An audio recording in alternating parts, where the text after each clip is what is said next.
What is up, guys? Welcome to the Delta Omega Dynasty League podcast. I'm your boy Joey Medina, aka Carl Weezer 69. Happy to be here again discussing all the ifs, ands, or buts in the 2022 Delta Omega Dynasty League. 5 weeks in, season is starting to fly by, but still a lot of football to play. And as always, week five thoughts, week six outlook. But first, since we are 5 weeks in, we will be taking a look at my preseason predictions and comparing it to what's actually happening right now. Um, we're gonna see if I'm pretty far off or if I'm somewhat in the ballpark for each team. So without further ado, let's just get right into it.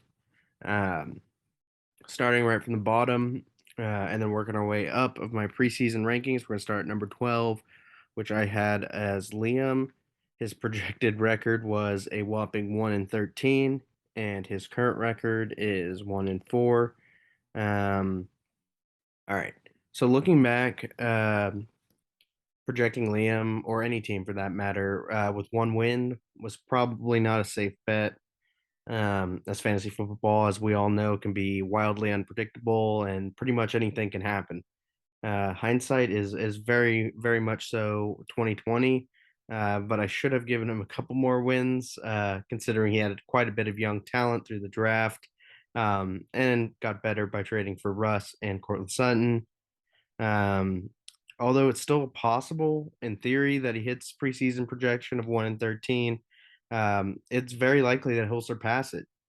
All he needs is one more win. Um, that's enough for me to say that I was really off on this one. Um, he should surpass it, and yeah, I probably won't be projecting one win teams anymore just because of that. Moving on to number 11, we have Hunter, who is projected at 3-11. His current record is 1-4. He's had some low scoring weeks. I'm not going to sugarcoat that. And Javante going down doesn't really bode well for any future wins. He might get one more. Uh, he might get two at best, but he's got to be 2 out of 9. It's hard to see him getting two. It's definitely possible, don't get me wrong. It's just the way that he's been playing and Javante's going down. Um, I'm gonna find it hard to for him to, upset some people, not just once, but maybe even twice. Um, just because I just think that this league is pretty deep, for the most part this year. Like I feel like last year by this time we had two or three, maybe four teams that were in the hunt, and now we've got like five or six that have a really good shot of making some noise. Um, but right now I think I'm just a little bit off just because I think 3-11 is maybe his best case scenario. So yes, it's possible. And I guess yes, I'm in the ballpark, but for the upper echelon teams and the lower echelon teams, I'm a little bit off. Just because going into the season, you knew that teams were going to either perform towards the bottom of the league or towards the top.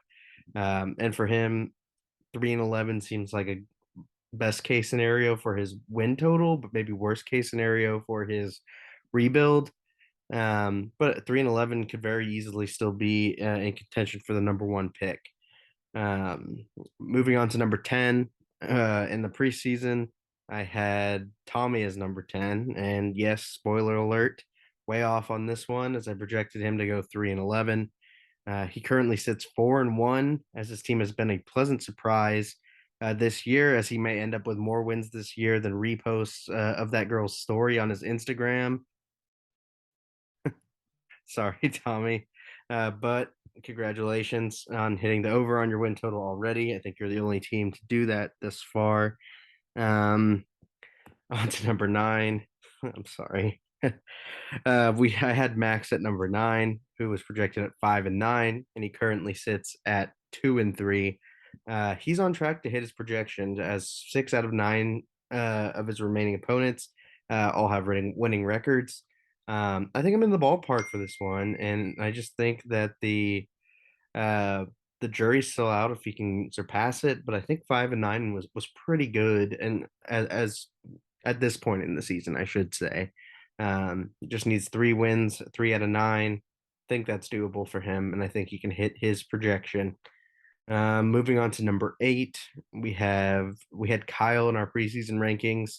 I had him also at 5 and 9, and self-admittingly, on Kyle's 12 team and 12-day video, I said in my prediction of Kyle's ranking um, and his outlook for the season. I said 5 and 9 seems a little low, and I'm glad I did. Uh, as it seems like I was a bit off on the 5 and 9 projection, as he is one win away from hitting that projection. He sits at 4 and 1, and like I said, barring an all-time collapse, he should hit and surpass his projected win total here in the next couple weeks. Um, Interesting thought though is it seems that Kyle's team is starting to get a little bit underrated. I know he had a clunker last week, but that happens. But he went from tied for third, so basically second in a way. I know it's not actually second, but he was the next. Him and Riley, I think, were tied for third in last week's owners poll. Um, and he dropped to fifth this week. So who knows? Maybe this is a team to start to buy stock in when everybody's got him as one of the last wild card teams in the playoffs right now at 4 and 1. Just an interesting food for thought. But yeah, well done, Kyle. I'm glad you took the you. I'm glad you're doing well and proving me wrong. I'm sure it didn't feel too good whenever I was over here underrating your team. Moving on to number 7. Number 7, I had Riley, and I had him at 8 and 6, and he currently sits at 3 and 2 with the 3 game winning streak.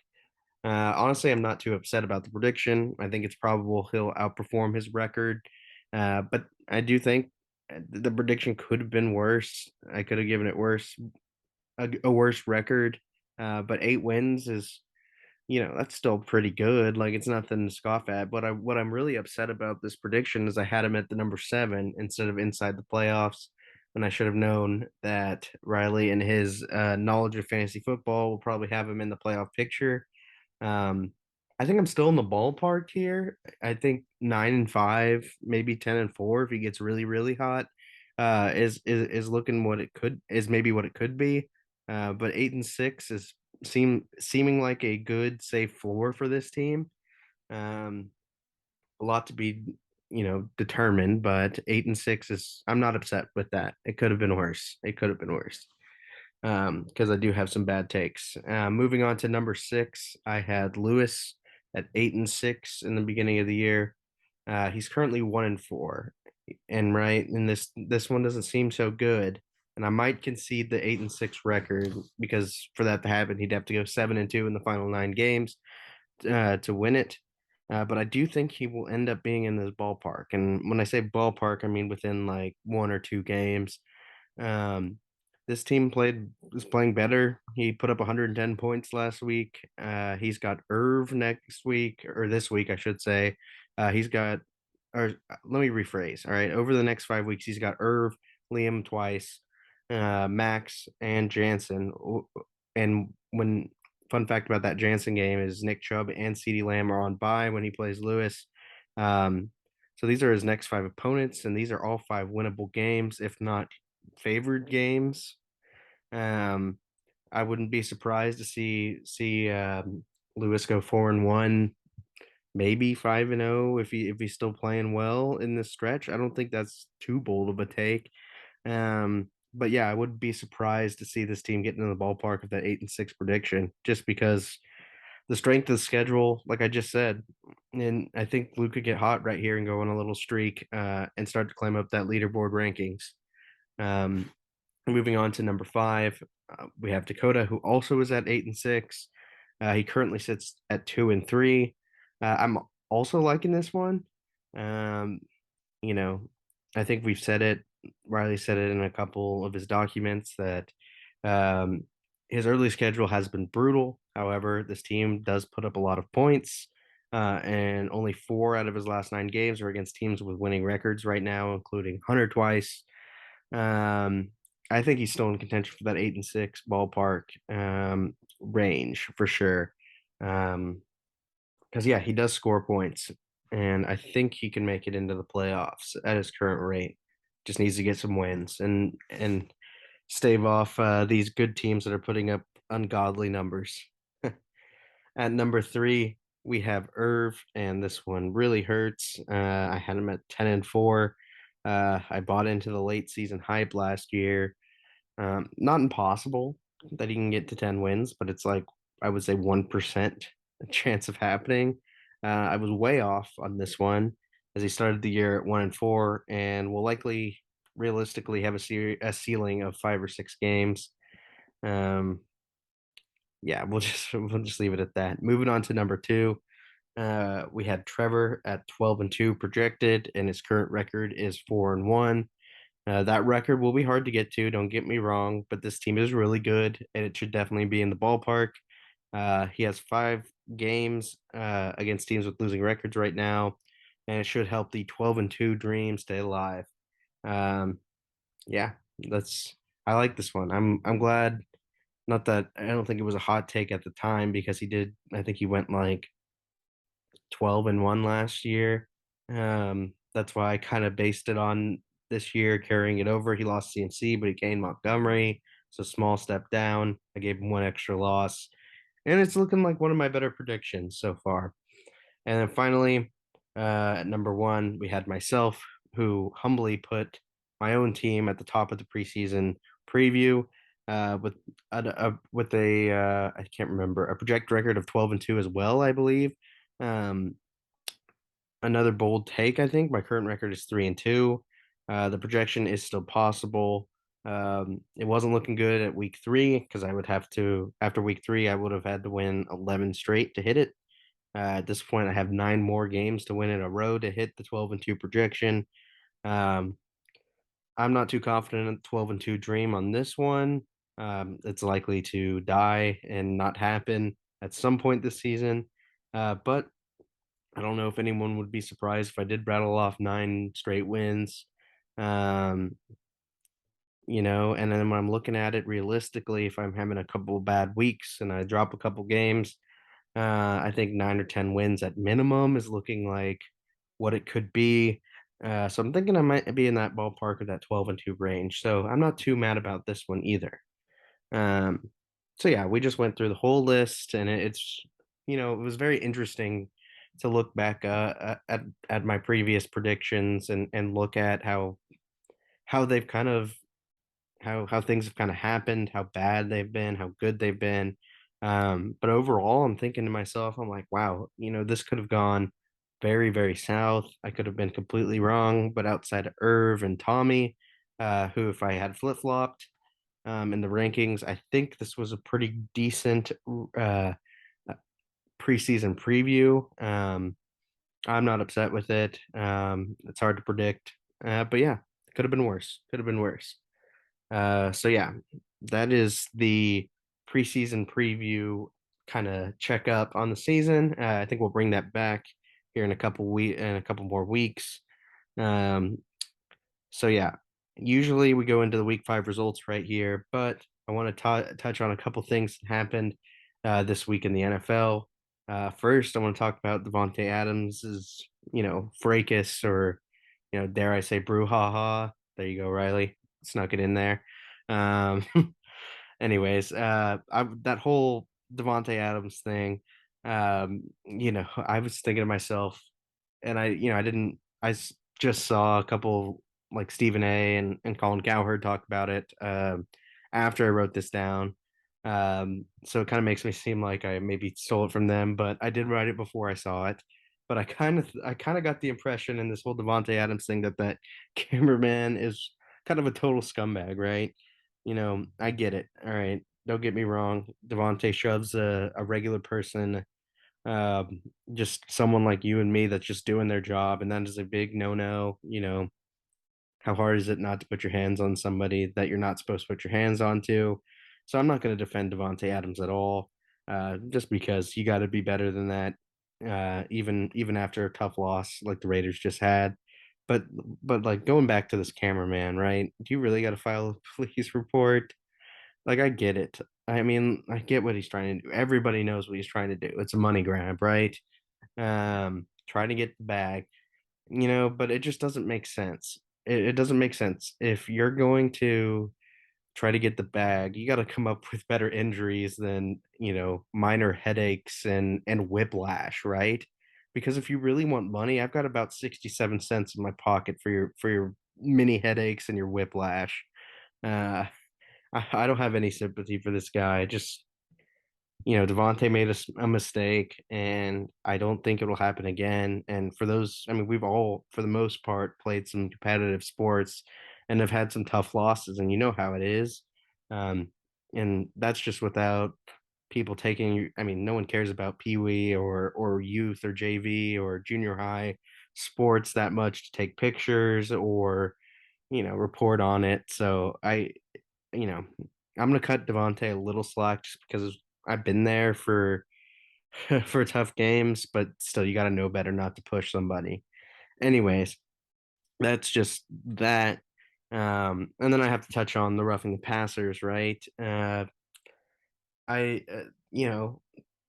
don't know. Say what you want about it. You got to complain about Tua and all that a couple weeks ago, and I get it. They're different things, but different scenarios, different protocols, different whatever you call it, different scenarios between the roughing the passer and the Tua situation, right? Um, the only thing as I have to say is like if you're gonna call it, at least make it consistent, even if people don't agree with it, and call it the same all year long. People complaining about Brady, it's just like, you know, it's not like you complaining about Brady getting more calls is going to change it. It's been happening for 20 years. Um, so like I don't know. I don't really have a problem with it as long as they keep it consistent. I'm not the biggest fan of it because I do like the violence part of the NFL. But I would like it, if at all possible, to be done in a safer way to keep the star players on the field, so I don't have to watch, like Baker Mayfield and Jacoby Brissett's of the world play quarterback anymore. Um, so yeah, anyways, but yeah, when I was thinking about these roughing the passer calls, it made me think of how every year the refs kind of pick out a new rule or something to start to enforce a little bit more. All the taunting last year, that was a little bit out of control. Um, at the bottom, at their not the bottom line, but at the end of the day, I just hope that the in the future maybe we can get some help for the defensive side of the ball. And I get it, the offense, you know, brings the money in, brings the viewers in, but it's going to get to a point at some point um, where people just can't play defense, and it's just going to be impossible. And we're going to have like 45 to 45 games every week, and that's fine. I like the entertainment, but a good defensive battle every once in a while, I would enjoy personally, just as a football fan. Anyways, that's a mini rant. I know that segment's been gone for a couple weeks, but it's a little bit of a mini rant just to tide you all over. So yeah, let's just go into week 5 results. So starting with um, me and Lewis's game, I win by 28 points. Had a really good week, top scorer for the second time this year. Um, Lewis's team played really well. Jeff Wilson and Justin Jefferson did their thing, along with Dallas Goddard. I think also had 12 points. Um, what else? Who else did well for him? He had a lot of good games, or a lot of good scores. Anyways, yeah. So yeah, this is now marks 5 out of 5 games for matchups for me that there is at least a top 3 scorer, or that's not a good way to put it.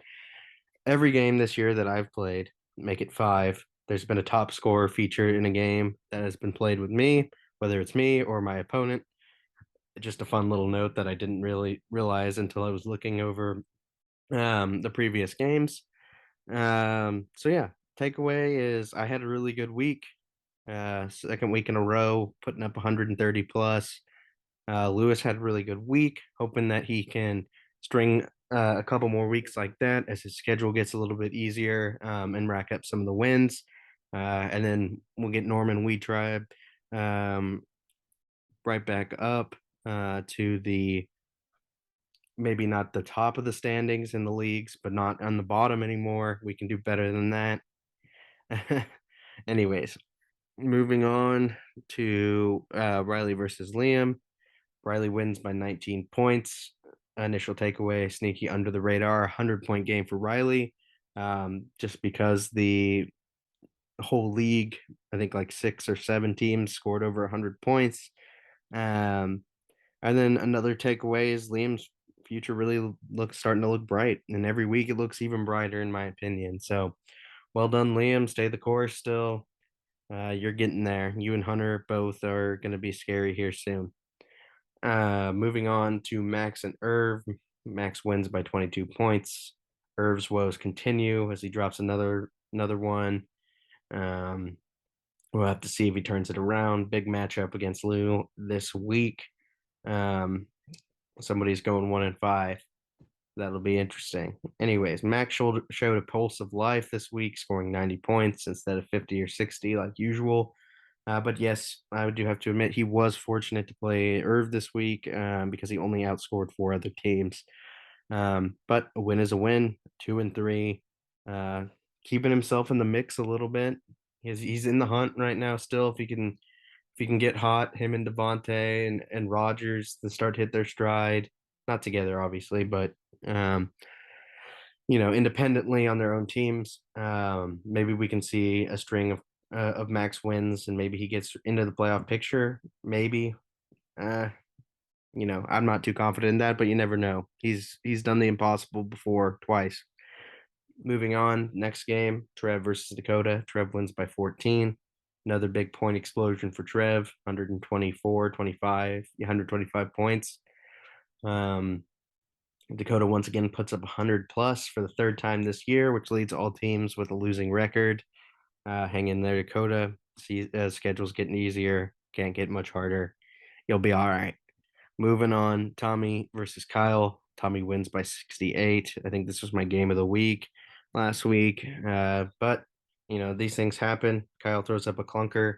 Um, like I said, nothing to be worried about, nothing to panic quite yet. Uh, I think he'll bounce back next week. Final takeaway is Bill Stack and Taysom Hill get the job done almost single handedly. Pretty much, I think, single handedly, because I think Gabe Davis and Taysom Hill combined for 64, which might have been more than Kyle scored. I just can't remember. Yeah, yeah, Kyle only put 63 up, but excellent week, my Tommy. 130 points scored. Should be an epic battle with myself next week as we both are coming off 130-point games. Moving on to the last game of week 5, we have Jansen versus Hunter. Jansen wins by 54, or sorry, by 51. Jansen scores 100 plus for the first time this season. Um, when I look at Hunter's score, 73 doesn't seem as bad as it looked initially, just because unfortunately for him, T. Higgins had an ankle issue that resulted in him getting 0 points, and Conklin got 1 target and didn't catch it. So, you got to think if they play, he puts up maybe respectable 85 or 90 points this week. Doesn't get him the win, but it would have made it given him a little bit more points than um, which he really deserved, rather than what he got the 73, if that makes sense. Um, but yeah, hanging in there, Hunter. 2023 draft is getting closer every day. There we go. That's the week 5 results. We went 4-2 this week. Season total is now up to 17-13, so not bad. Hopefully, we can get a 6-0 week at some point. That would be really cool. I also predicted the top scorers of the week, which I only got 1 out of 3. Thank you, Trev, for not making me have a goose egg. So yeah, moving on, we'll go to week 6 outlook and predictions. First up, we've got me against Tommy. I am a 23-point favorite. I expect that uh, spread or whatever it is, I expect that to get closer whenever Tommy figures out uh, who's playing on his team, who's questionable, who's going to be out. I expect that to be a little bit close. That's why I expect I still expect me to win and Tommy to cover. I'm trying to be objective here. I know I keep getting ranked number one. I'm coming off two 130-point games. I've got to roll with me until something changes. This is a game of the week contender. Like I said 130 plus points like 3 or 4 times, but both of us have 130-point games of the previous week coming into this week, so it should be really exciting. Um, yeah, and overall, when I look at this game, you know, if I'm Tommy, this I'm using this week as a measuring stick game. Um, how do we I guess it depends what happens. If I play decently and he goes off, that's great. Win or lose for Tommy, I think he's going to learn a lot about his team and where it stands in this league. Um, but then, yeah, I'm looking forward to this one. And tell you the truth, I hope for both of us to go off and may the better guy win, right? Um, Moving on, Riley versus Dakota. Dakota's favored by less than one. You might as well scratch me and Tommy from the game of the week contender. Um, this one is seeming pretty good. This one seems super tight. The matchups, when I was looking at it, very close. Not a huge discrepancy in who has the better matchups, top to bottom on their team. Um, but I've got some big questions going into this game. First of all, will Keenan Allen play? He hasn't played in a while, but if he plays, not only does he help Dakota's team by putting a good wide receiver on the field, he also hurts Riley's team a little bit. Um, if he still decides to start Mike Williams as the target share, um, might produce a lower scoring week for either both of them or one or the other, depending on who's got the hot hand. But an interesting question to say, see what happens and to see the answer. Another question is, can Saquon be stopped? Can he keep this going? As for the Giants, it seems like they're as one dimensional as it gets in the NFL. Saquon, and more Saquon. Um, I mean, until he gets stopped, he's going to be great. Should be one of the top scorers this week in this game. Um, yeah, this one is tough to predict, but I'm leaning towards Riley. He's on a 3-game win streak. He's hot. But would not be surprised if this one ruins my 6-0 quest, as Dakota is more than capable of sneaking this one out and getting the dub. Looking forward to watching this one unfold. Next matchup, we've got Irv versus Lou. First thought, is this an official playoff eliminator? Whoever loses it goes 1-5. Tough mountain to climb, especially in this league where there's plenty of good teams that already have better records. So this is a must-win game for both. Lou is favored by 8. Um, I keep picking Irv every week, and unfortunately, it keeps resulting in L's in my win-loss column. So I'm gonna write it. I'm gonna ride with Lou, coming off the big week last week to keep it going. Expect him to cover two. And yeah, and overall, until Irv shows me something different, I've learned my lesson of picking that team for a while. Next matchup, Liam versus Jansen. Jansen is a 24-point favorite. Um, Last week was a outlier for him. Not maybe it's a sign of things to come. However, the first 4 weeks he put up 89, 90, or 91 points. So pretty much reaffirms his team name: high floor, low ceiling. But we got to see a little bit of that ceiling yet last week. That being said, I still expect him to win and cover. Um, just bearing Liam's rookies going absolutely nuts and Russ coming out with a vengeance. I think Jansen's got this one. Um, yeah, I've been low on Jansen's team. I have. I'm not gonna lie, but potential 5-1 record is as good as a start as you can hope for, and deserves all the respect and all the attention of being a contender that comes with it. That is for sure. So I've got Jansen winning that one. And next matchup, we have Trevor versus Hunter. Trevor is a 26-point favorite. I'm still expecting Trevor to win and cover. This is your one of your best teams in the league going up against one of your weaker slash injury riddled teams. I just think Trev is going to roll this one, um, much to both of their delights, I would imagine. And ultimately, the 12-2 dream for Trevor is very alive and well. Final matchup of week 6 is Kyle and Max. Kyle's a 28-point favorite. Um, to quote Aaron Rodgers, RELAX. Kyle's team should bounce back to its winning form. Um, Hard to see him put up 2 duds like that in a row, and I think that is the only way for Max to win is if Kyle does do 2 duds in a row. Um, if I had to pick one like actual upset game in terms of, not like Riley and Dakota where it could go either way, but where it's clearly one guy should be beating the other. Um, you know, I guess you can put that with me and Tommy, but I kind of think that one would be close, but this one's a close second. Um, just because I don't know. Max is that fantasy magic every once in a while where he puts up huge numbers, and we yet to see it. I think he's gone 100 over 100 once. He's got to be due at some point. But that being said, Kyle's coming off 63 points. I'm expecting big time points from him. Talking at least 100, maybe 115 points for him.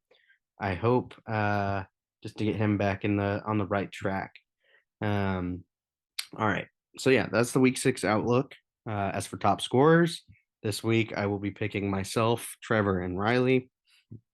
Um, Looking across the matchups, that's what I really look for top scorers is who's got a lot of green in their lineups, and for the most part, everybody is kind of the same. There's some green, there's some red, there's some orange. There's not a whole lot of green. I have probably the most green matchups, and I know that's not I'm not taking that as gospel or anything. It's just it's a good indicator, right? They're easier matchups for a reason they're highlighted for a reason. They go to mean a little bit of something.